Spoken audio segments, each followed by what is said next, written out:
Champions trophy का मेजबान कौन था? पाकिस्तान। फायदे में कौन रहा? हिंदुस्तान। क्योंकि भैया पाकिस्तान को सिर्फ मेजबानी करने पर 739 करोड़ का चूना लगा है। जी हां, पाकिस्तान क्रिकेट बोर्ड को 739 करोड़ का चूना। भाई चैंपियंस ट्रॉफी के तौर पर पीसीबी ने 29 साल बाद अपनी मेजबानी में कोई आईसीसी टूर्नामेंट होस्ट किया था। अब लोग कह रहे हैं कि यार पाकिस्तान ने किया था, दुबई ने किया था, यह अभी एक संशय है। हालांकि इसकी कीमत उसे बहुत भारी चुकानी पड़ी, क्योंकि 2021 में इस इवेंट की मेजबानी के राइट्स हासिल करने के बाद पीसीबी ने टूर्नामेंट की तैयारी के लिए 100 मिलियन यानी कि करीब 869 करोड़ रुपए खर्च किए थे। बोर्ड को उम्मीद थी कि इससे वो करोड़ों रुपए कमाएगा, लेकिन ऐसा हुआ नहीं। हुआ बिल्कुल इससे उल्टा। बताया जा रहा है कि पीसीबी को चैंपियंस ट्रॉफी के इवेंट ऑर्गेनाइज करने पर $85 मिलियन यानी करीब 739 करोड़ रुपए का भारी भरकम नुकसान हुआ है।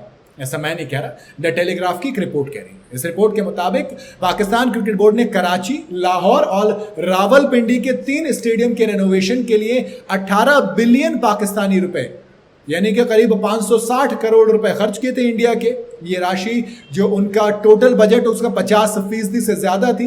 पीसीबी ने टूर्नामेंट की तैयारियों के लिए $40 मिलियन यानी करीब 347 करोड़ रुपए खर्च किए। पीसीबी को बदले में होस्टिंग फीस और टिकट सेल से सिर्फ $6 मिलियन यानी करीब 52 करोड़ रुपए की कमाई हुई। नतीजा ये रहा कि उन्हें करीब $85 मिलियन यानी कि 739 करोड़ रुपए का नुकसान झेलना पड़ रहा है। खाया पिया कुछ नहीं, गिलास टूटा बारहाना, वो वाली बात हो गई पाकिस्तान क्रिकेट के लिए। हालांकि पाकिस्तान ने इस घाटे की भरपाई करने के लिए जिम्मेदारी किस पर दी है? खिलाड़ियों पर, क्योंकि उनकी फीस काटनी शुरू कर दी है। बताया जा रहा है कि टीम में शामिल खिलाड़ियों की मैच फीस का 90% काट लिया जाएगा, जबकि रिजर्व प्लेयर्स को पहले की तुलना में सिर्फ 12.5% फीस मिलेगी।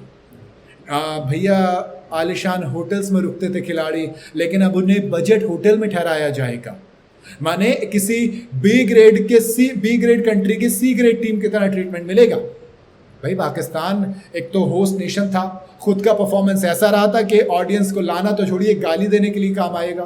भाई ग्रुप स्टेज से एग्जिट हो गए थे, तो आप क्या उम्मीद रखेंगे कि जनता आपका मैच देखने के लिए आई थी? दूसरी चीज, इंडिया के खिलाफ जो मुकाबला था वो कहां पे था? दुबई में था। माने स्टेडियम की टिकट कहां की बुक हुई? दुबई की हुई। हालांकि ये तय था कि वहां से भी जो इनकम होगी वो पाकिस्तान को दी जाएगी। अब द टेलीग्राफ की रिपोर्ट तो ये कह रही है कि पाकिस्तान होस्ट करने के बाद भी 739 करोड़ रुपए का घाटा झेल रहा है। लेकिन दूसरी तरफ ये भी कहा जा रहा है कि ये सिर्फ बताई जा रही है चीजें, मामला कुछ और भी है। दरअसल पाकिस्तान के ऊपर अक्सर आरोप लगते हैं कि पाकिस्तान क्रिकेट में भी अब पॉलिटिक्स घुस चुकी, जिसकी वजह से करप्शन के चीजें जो हो रही है वो शुरू हो रही है। अब देखो, आरोप तो 50 तरीके के लगते हैं, लेकिन हाँ ये चीज भी एक सवाल है कि एक्चुअल में इस चैंपियंस ट्रॉफी का होस्ट था कौन? क्योंकि इंग्लिश प्लेयर्स कह रहे हैं कि भैया दुबई ने होस्ट की है, और इधर पाकिस्तान वाले खुद परेशान है कि हम ये कैसे होस्ट कर रहे थे, जिसमें सारे मैचेस तो टीम दुबई में खेल रहे थे, सेमीफाइनल भी दुबई में हुआ, फाइनल भी दुबई में हुआ, तो पाकिस्तान ने क्या हुलूल जुलूल होस्ट किया। खैर जो भी इस पे आपकी क्या राय है वो आप कमेंट में जरूर बताइएगा। वीडियो अगर आपको पसंद आई हो तो इसे लाइक और शेयर जरूर करें, और जाते जाते चैनल को फॉलो और सब्सक्राइब जरूर करते जाइएगा।